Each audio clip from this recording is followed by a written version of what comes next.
All right, homies, let's go. I've got the camera set up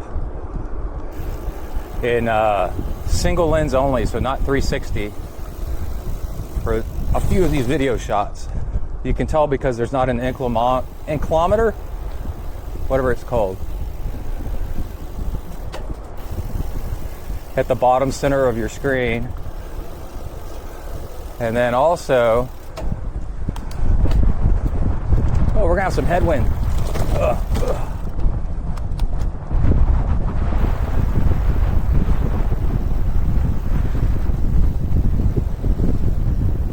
Just for a minute though.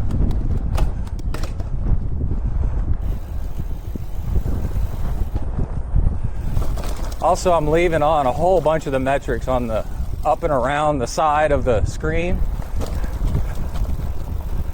And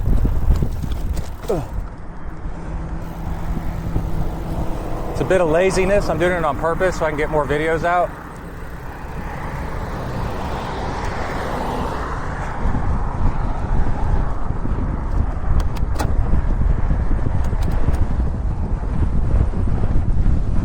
Let's see how it goes. All right, let's see if the camera films better. We're about to hit gravel. Only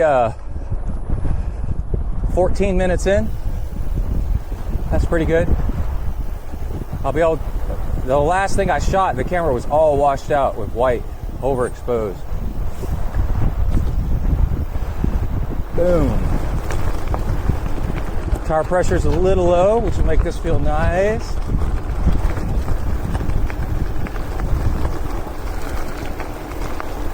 I think it looks okay.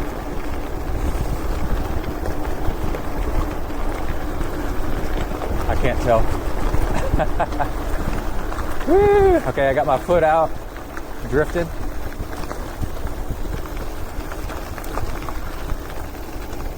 Let's see. I can't tell at all if this is filming straight or not. Let's try.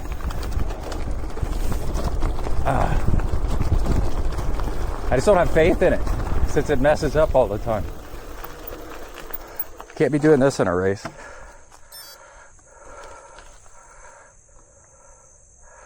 Seems like it's filming the wrong way. Yep, filming the wrong way. There you go.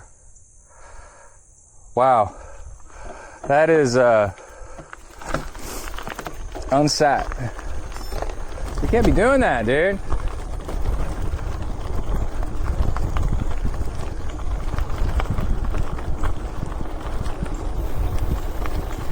Okay, hitting gravel about 13 minutes in. And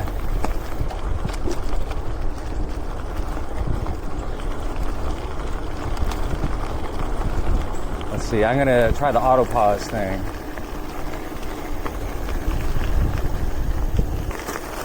All right, right turn. This is the more interesting trail. We're gonna do this today. Looks like we got some families out.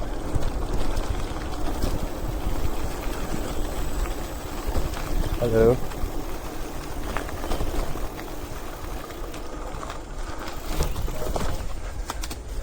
Morning. Good morning.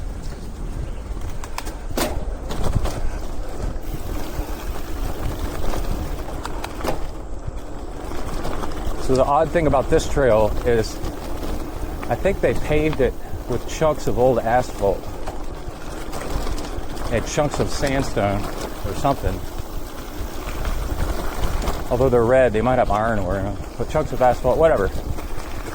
So it's pea gravel, pea gravel, pea gravel, and then softball of flat, edgy rock. So you have to be careful or else you take big hits, which is nice for the suspension stem. Right here. But I thought I would just capture this nice little tree tunnel. Really nice way to get out of the shade. But this area does flood pretty easily. So after a good rain,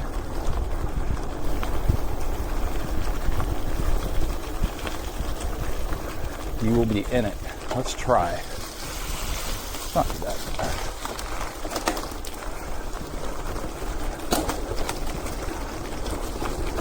More. I can feel the lower tire pressure really helping out glide over stuff. GCN just put out a nice video about lower tire pressure.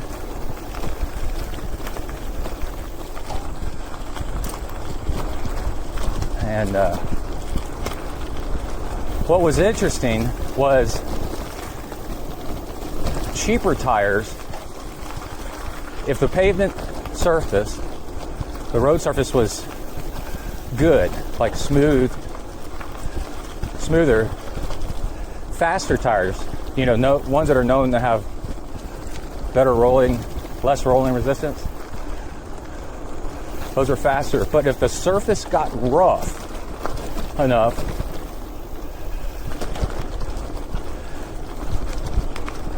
dropping tire pressure worked on both of them. They weren't using Freedom units, they were using bar instead of PSI. But it was, they kind of matched up.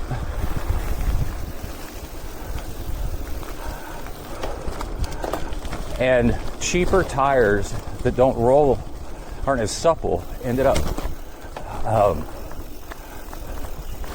being just as fast or faster than more expensive tires that were more supple. And that really intrigued me. I was like, why wouldn't they be faster over crappy surfaces as well? Here's a little bit of sand. Warren.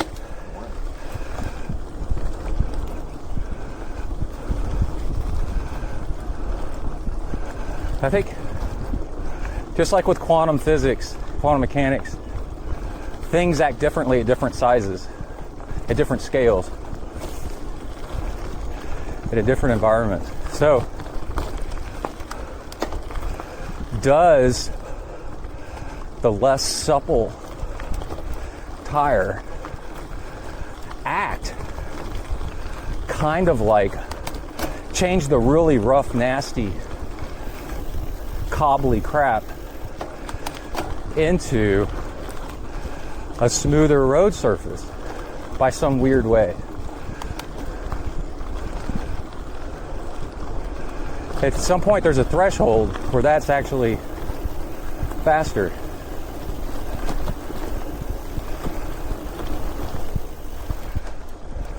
Morning. To have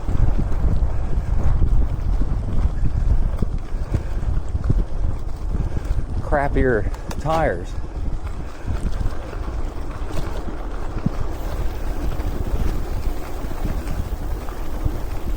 Or instead of more supple tires.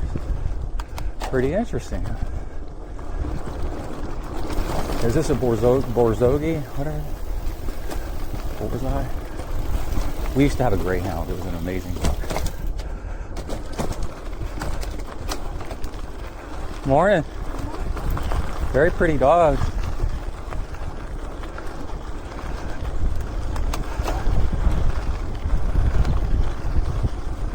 So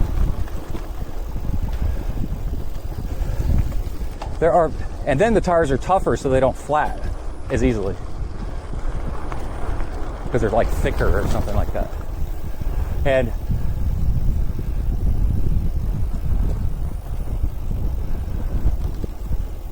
there's a trend that I've noticed following all the gravel bike racing is people tend to ride the Pathfinder Pros. Pros tend to ride the Pathfinder Pros, which are cheaper and thicker.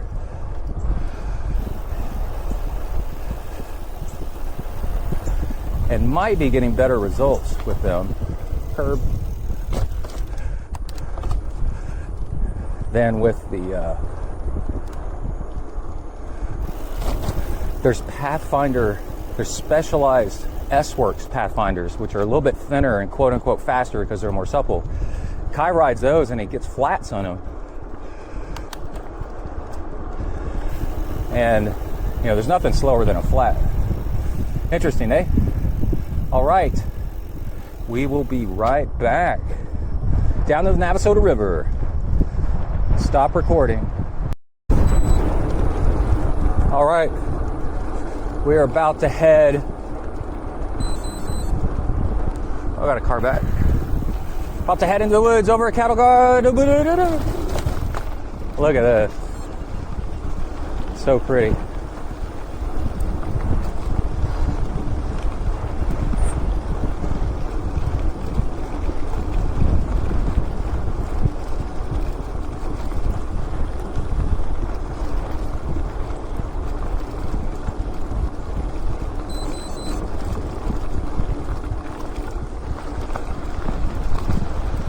Nice little tree tunnels. So today's Labor Day. Have a day off from Wizard. I rode 4 hours almost on Sunday talking about how to train and live slow in the combination of the two, and ran out of battery. So we're going to combine a little bit of today's ride with that. And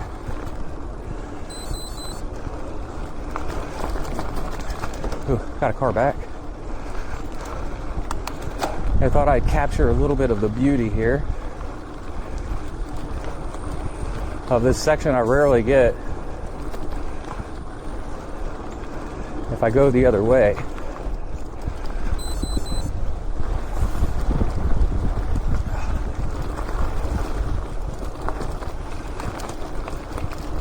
It's gonna be a little bit repetitive because I talked about it yesterday, but that's okay. Just like school, you learn it several times. I got open ear headphones so I could hear a car coming up behind me on the gravel. It's the nice thing about gravel.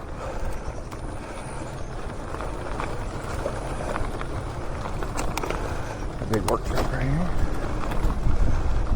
How's it going? How you doing? Good, man.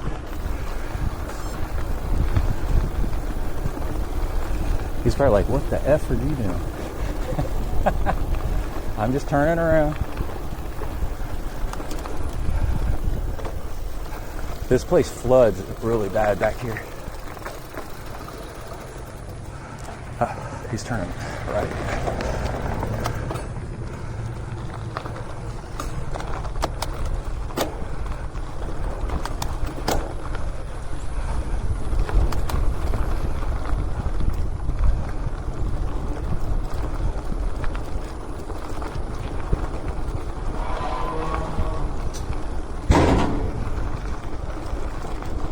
Whatever he's going to be doing, that's going to be a big operation right there. So, Wu Wei is realizing and allowing the world to operate as it is. And it's so fascinating.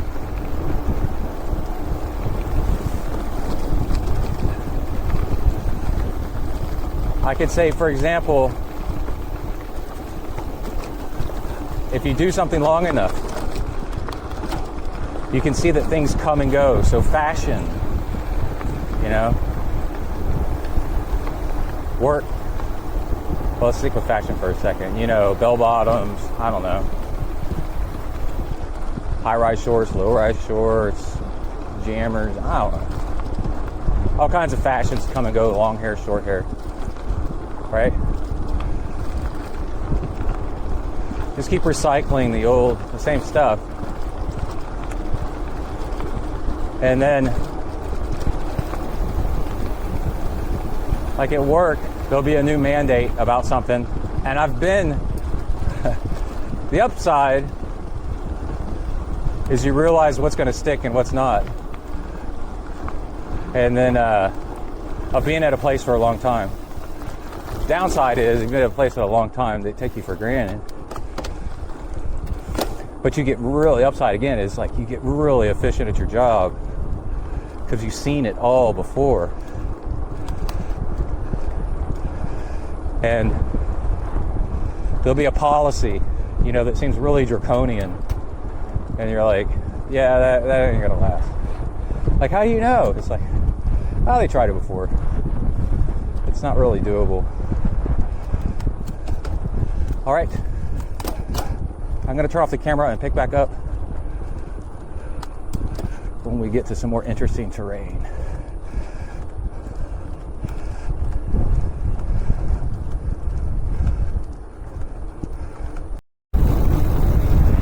All right, here we go. Down to the Navasota River bottom. I haven't seen you in maybe a month or so. How do you look now?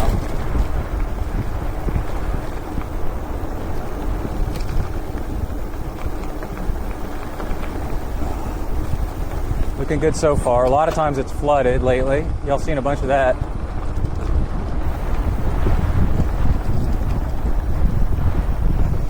The wind mics. I've already edited yesterday's video as far as dropping in the Garmin metrics and stuff. I want to talk about that. That's some funny stuff. And the sound is awesome. So I found the wind muffs that work. The thing is getting them to stay on. They're pretty cheap, but if I lose one, you know, eventually I lose enough and I got to buy more. I don't want to do that.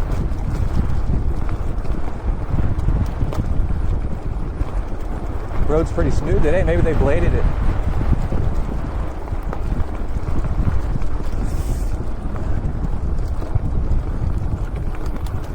So the Garmin metrics, if you notice,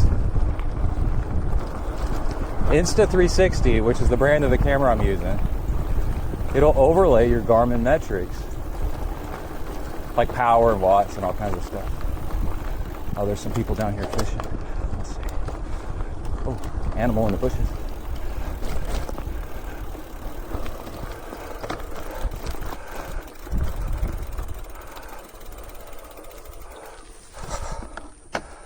Let's see. Anybody out here? Close that lid so it doesn't leak. People forget to close the lids of their bottles when they put their bike down.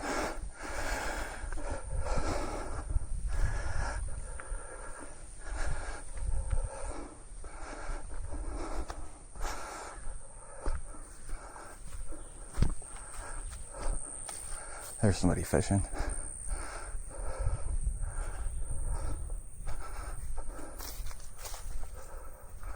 And there's the creek, the river. Hey, how's it going? You catch anything yet? No? It's looking pretty good today. Yeah, it looks pretty mellow.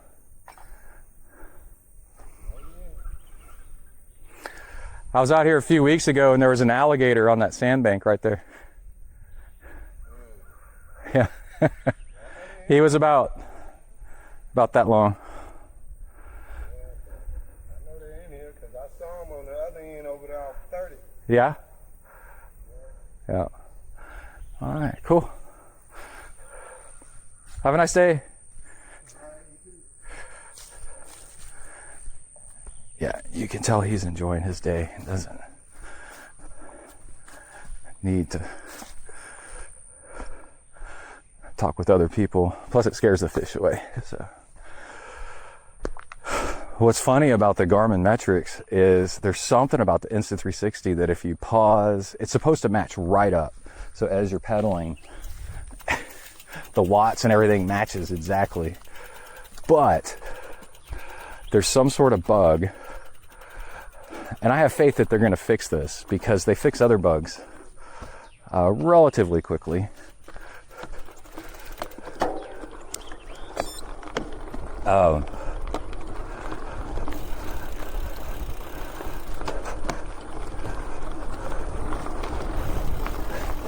But anyway, it gets out of sync. And so I'll be sitting here talking with y'all. I think you ought to get a kick out of it. And I'm standing here talking, and it says, I'm standing still, and I'm talking about what I'm going to do today. And it says 16 miles an hour, 300 watts.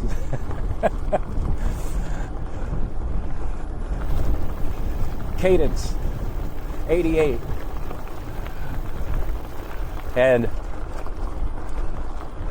until they fix it, my recommendation is, yes, I know it's doing that.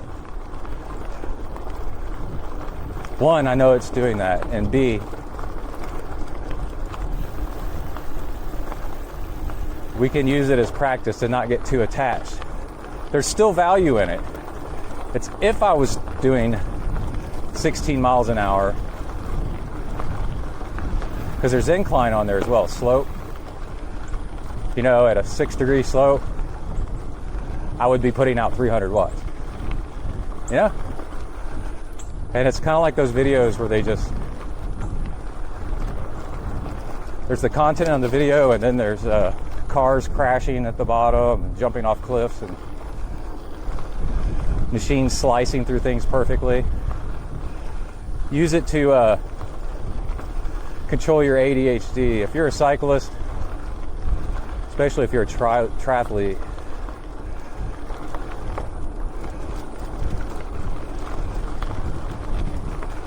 then it's probably not the worst thing. Hold it loosely. It's a good lesson in Zen. All right. Turn off the camera a little bit to save it. We'll talk about why I want to do that, and hopefully my cure for it. Coming up next. Stop recording. All right. We're about to turn down Lone Star Road, the most Texas road in Texas.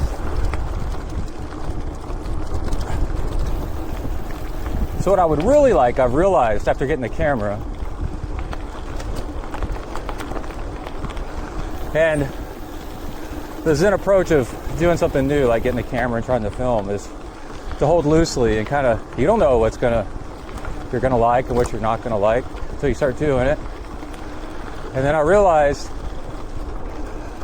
that one thing that I really wish I could do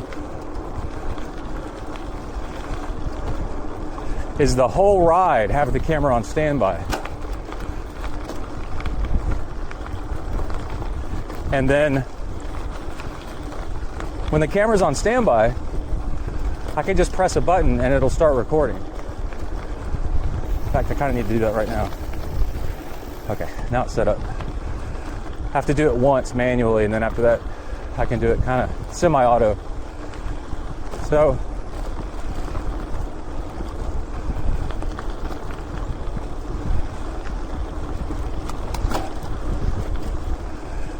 because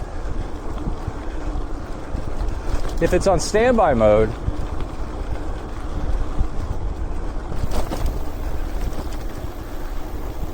I think it would take me about 2 seconds, maybe 3, to start recording. So I come up. It's unpredictable, you know. Some of it, yeah, you know. Like, I know this is a good road to film on because it's cool. But sometimes you're on a road that you're not expecting it,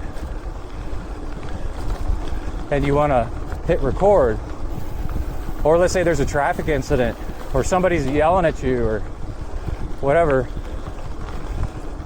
Put the camera in standby and just record. Hit the record button that's on my handlebars. Just this quick press, and then I could start recording, and it's seamless. It all records it to the same file. It's really cool. I don't have to edit multiple files. The problem is, this camera seems to just eat through battery.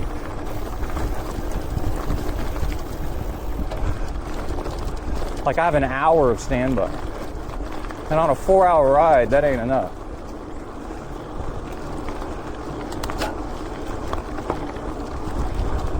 Or, you know, I have a moment of zen and I'm like, oh, I kicked outside there. And I'm like, oh, here's a thought. And then what I could do is, when I want to just listen to podcasts or something like that, listen to that.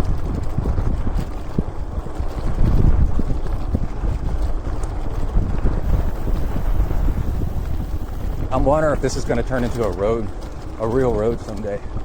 It goes to the back of the park that we rode through earlier.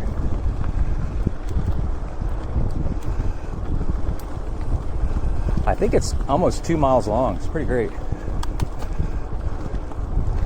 But by the way, my father-in-law, Emily's dad, said my route yesterday looked like I was drunk with all the out and backs and just crazy. It looked like I was doing a maze. And I told him, actually, that's on purpose.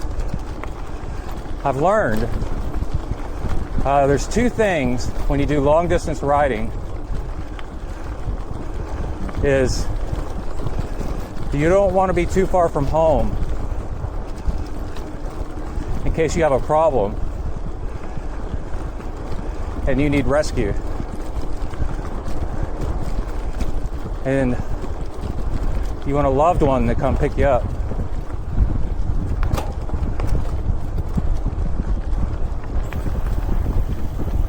Let's turn around right here. Stop recording. And then the other thing is that, let's say that it's not catastrophic. You just need an inner tube or, I don't know, an extra bottle of water. You messed up your hydration or something. Well, then it's only a half an hour drive for somebody to come help you, instead of a 2-hour drive, right? Well, then your long ride is actually salvageable. You still could get in most of your long ride, or still the entire thing. You just got to go half an hour longer, you know.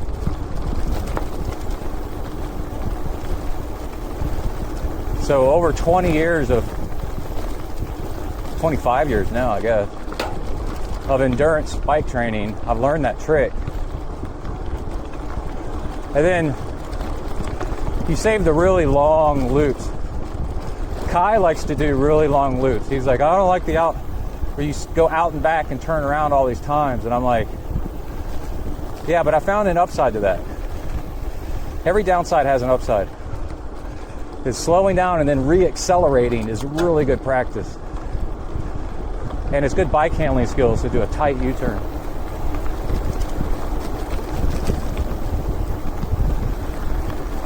And over 4 hours, you know, doing 8 U-turns is like not that big of a deal.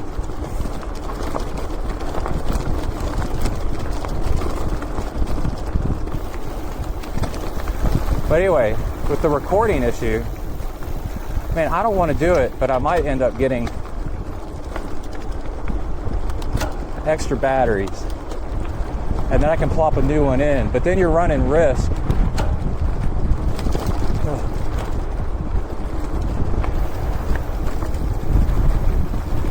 of your camera getting water in it if you run out. So you'd have to be really careful opening up the case, the compartment, and dropping a new battery in. But I've done that kind of stuff with AirPods and such.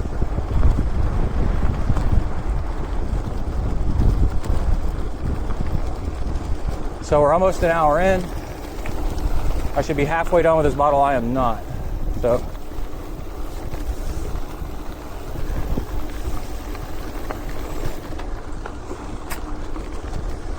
that should do it.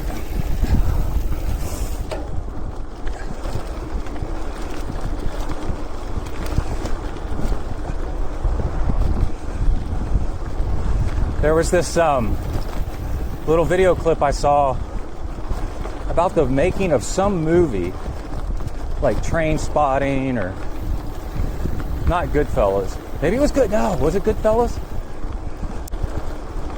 I don't know. But anyway, after they took drugs, for the time that they were high, things were filmed kind of like out of sequence a little bit on purpose.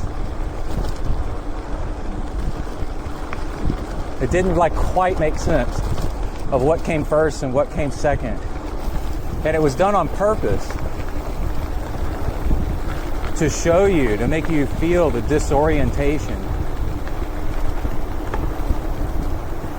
of drugs and what people feel like doing drugs. Can't remember exactly what happened first, what happened second. I thought that was really interesting. But I like the creativity.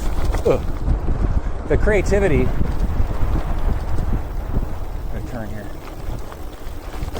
I like the creativity of the method.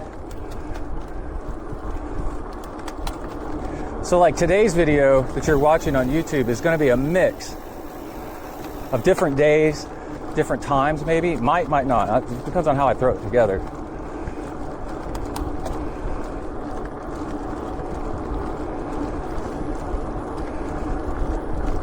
But instead of getting frustrated and worked up over the continuity of the whole thing,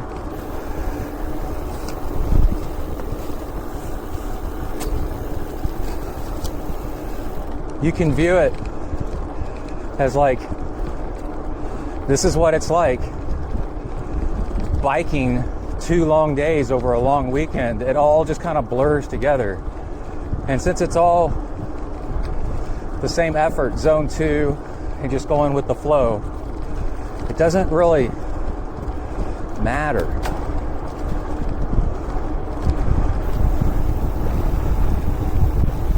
Now that we're an hour into day 2, it's sunny. So that might be a way for you to be able to tell. There's a date on the Garmin metrics, and that might be readable and usable. But honestly, does it really matter? It's just volume. And that's the mindset you have to have. All right, we'll be back in a little bit. Stop recording.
Hello? Hold on. Hello? Hey, I was just letting you know that I had left. I'm headed out to see I'm the primary nurse on call today, so I've got 3 visits. Really Okay. Spread out. Are you running? No, I am biking. Okay.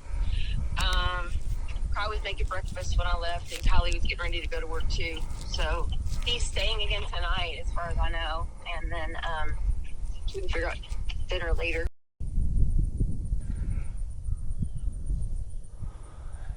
Man, I'm having trouble with the camera settings on this thing today. I'm gonna have to get better at it. Okay. What I was talking about. There we go. Oh my gosh, I need some water.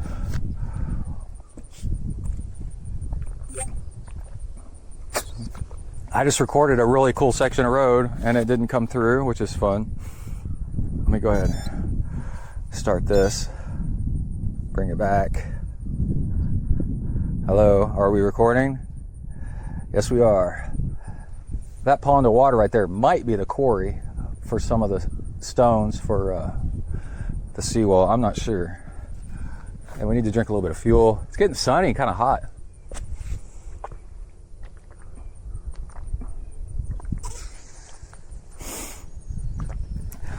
What I was talking about a second ago was there's people on YouTube that post these extreme, these changes. I'm going to change this and I'm going to change that with my training. And what I want to do with my camera recordings on the bike ride is point out little things. I'm a coach, and the little things that actually make a difference. And it's not big changes and drastic changes. It's just training and volume. And one awesome example of this is Lionel Sanders, who is so popular and entertaining and amazing. But what makes it so great is how he's always like, I'm going to do this, and I'm going to change that, and I'm going to change this, and I'm going to change that. And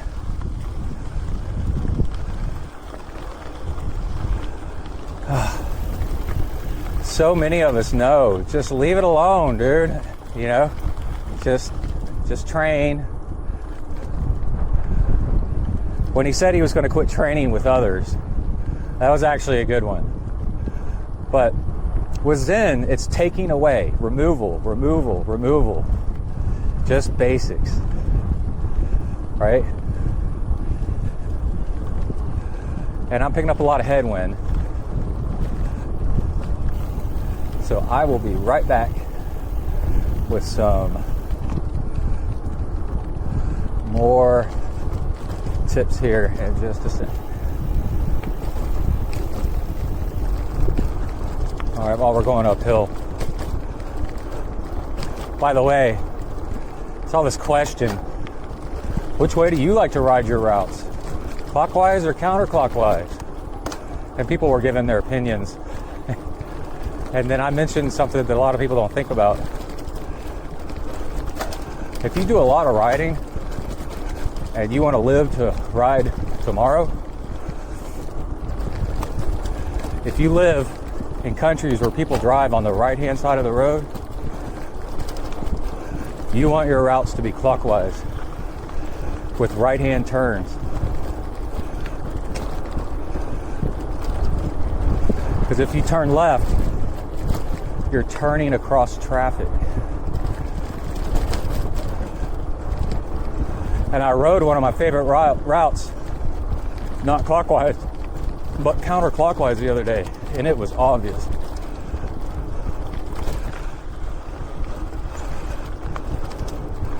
There was several roads where I was way more likely to get hit.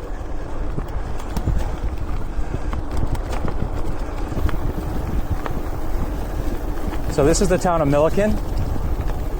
10,000 people at one point in time.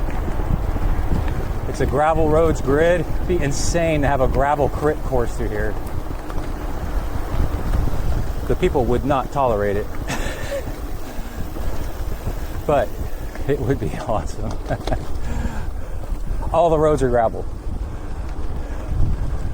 And it's a grid. Just imagine. Oh, there's somebody's sunglasses.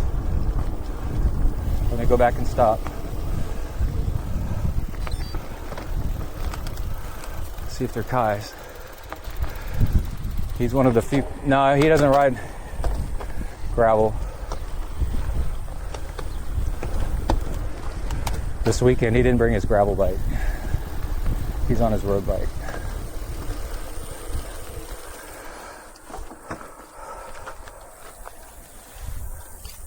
See if they're nice. They're lightweight. Z-Tech. I'll put them by the stop sign. I gotta carry them the whole way.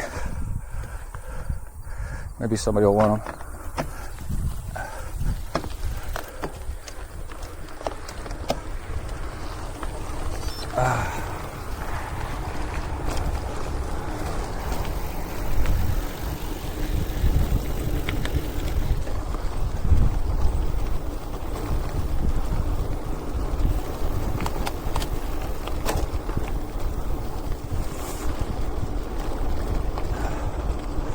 But there's this guy I'm following that I like a lot, who lives in southern England. I'm a fan, I'm a subscriber. Dude, he's 40 and just started seriously cycling in his mid-30s. Got a nice little YouTube channel that's really positive. So I'm not harshing on the guy whatsoever. I want him to make more videos. But it's so classic where he's like, what am I going to change? I guess, you know, somewhat doing it for content or for eyeballs, clicks. I'm going to change these 5 things. People love that crap.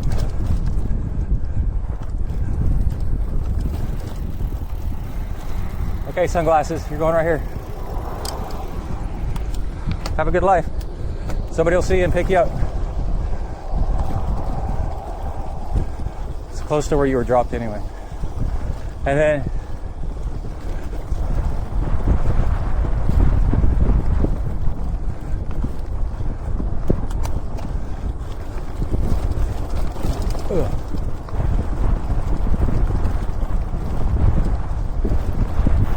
actually, let's record this on the gravel road coming up. It'll be more fun. All right.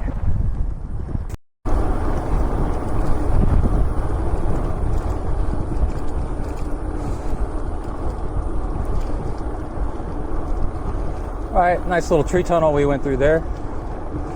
Kind of cool. Also wanted to do a test.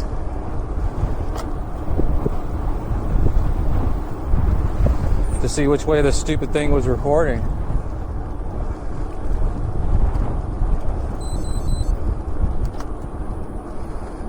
Car back.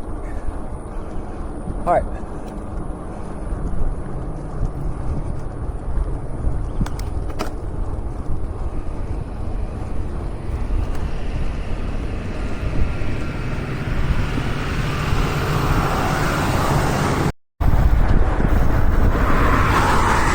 All right, over the railroad tracks, onto some gravel. Oh.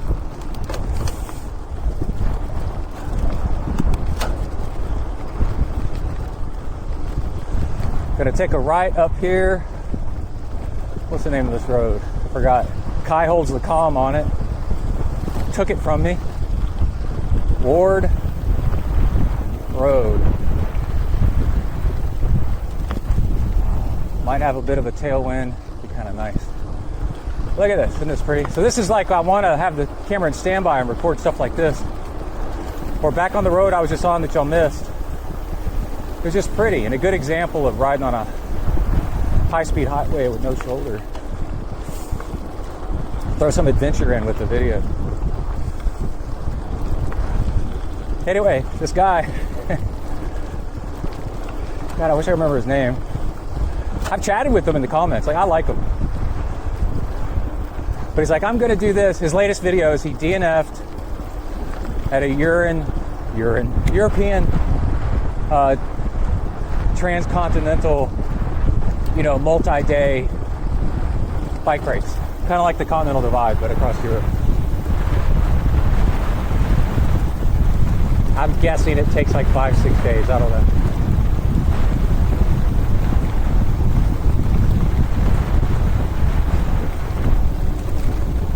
I was just laughing to myself when he was like, okay, these are the things I'm going to change. I'm going to do this, and I'm going to do that. By the third one, I'm noticing a pattern here, and I'm just like, no, you're not. It's not because he doesn't want to. These things aren't changeable like that, right? You have to be gentle. You have to be the Wu way. And what you do is you kind of lean that direction. And then they happen organically, these changes. And then they stick. But if you make these big declarations,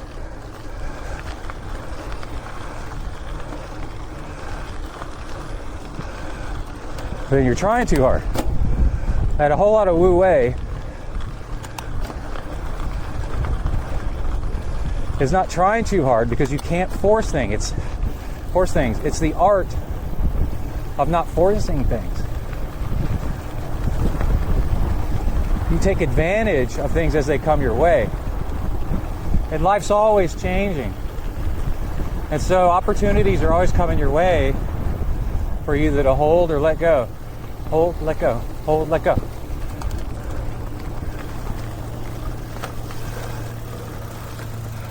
The thing is patience.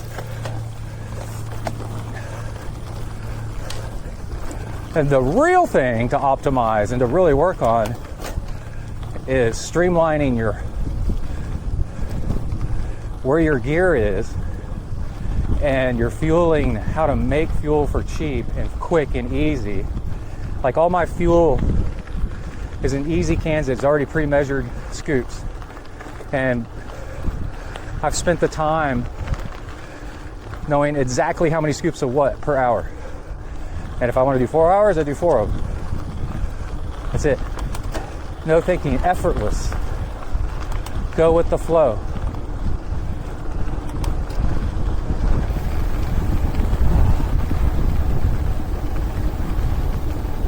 This is nice. Whee!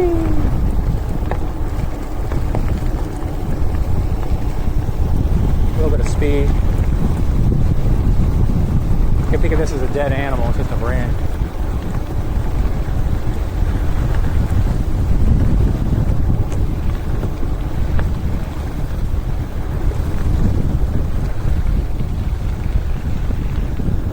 Another thing I've noticed is if I don't film in 360, it extends the battery life, it seems like, nicely. So maybe that's part of it. I can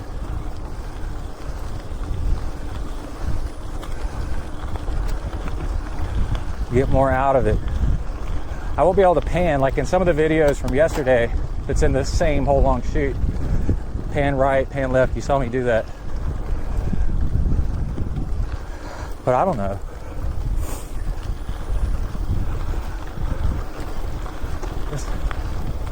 I'll just tell you what's on the left or the right. Then it's faster to edit too. So I moved the remote up in front of me on these aero bars, and now I can definitely see what it's filming, and I can see the battery life. I can see all kinds of things, I think. I don't know if I'm looking at the battery life on the camera or on the remote. Let's pause up here and let's see what it says. I think if I touch things, it'll tell me.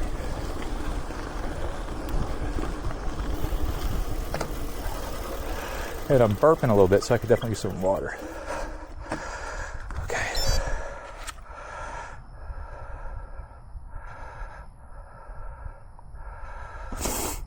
Oh, camera's almost out of battery. Remote is plenty of battery. All right, let's turn this thing off. Camera off. All right, we only got a little bit of battery left, so this is going to be a two-purpose video clip. One is how to ride down a muddy road, and if I can't get through, like just like that, then it's how to get stuck on a muddy road. Oh man. And then, oh, I just got peanut butter mud in the rear tire. And then, pedal. The problem with the peanut butter mud right here is it's mixed with gravel. And then that just turns it into conglomerate. Let's see what happens right here. Down the middle? Oh, maybe. I do have a paint stick.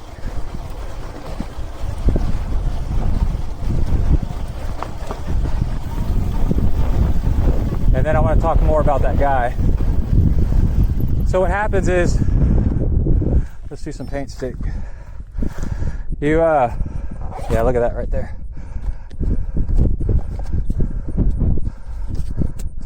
Boy, that is handy. Look at that. A little bit in there, a little bit in there, a little bit in there, a little bit in there, a little bit in there. Can y'all see that?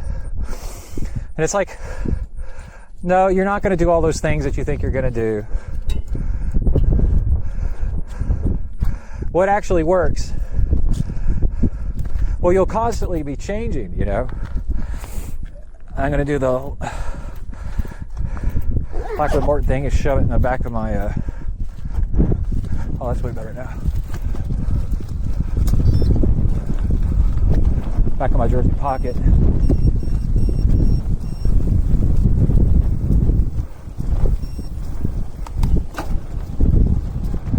My radar's going crazy. I think it's picking up mud.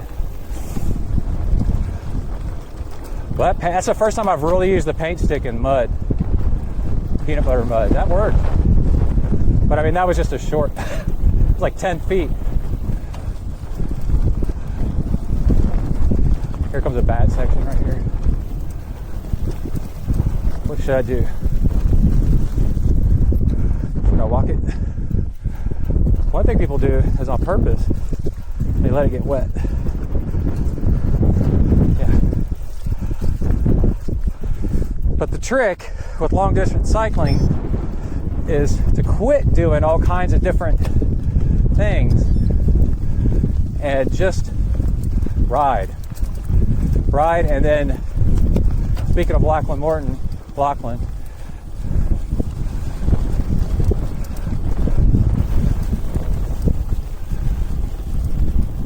okay, here we go, fast. You mix in a little bit of interval work kind of here and there. That's it. And you stick to the basics. You eat enough, you train, nice volume, mix in some hills on occasion, take your rest days, and that's it. They keep adding things like, I'm going to do this, I'm going to change that. No, you're all over the place. Remove, minimize. Just go out and go easy. You do whatever it takes so that you can hit 15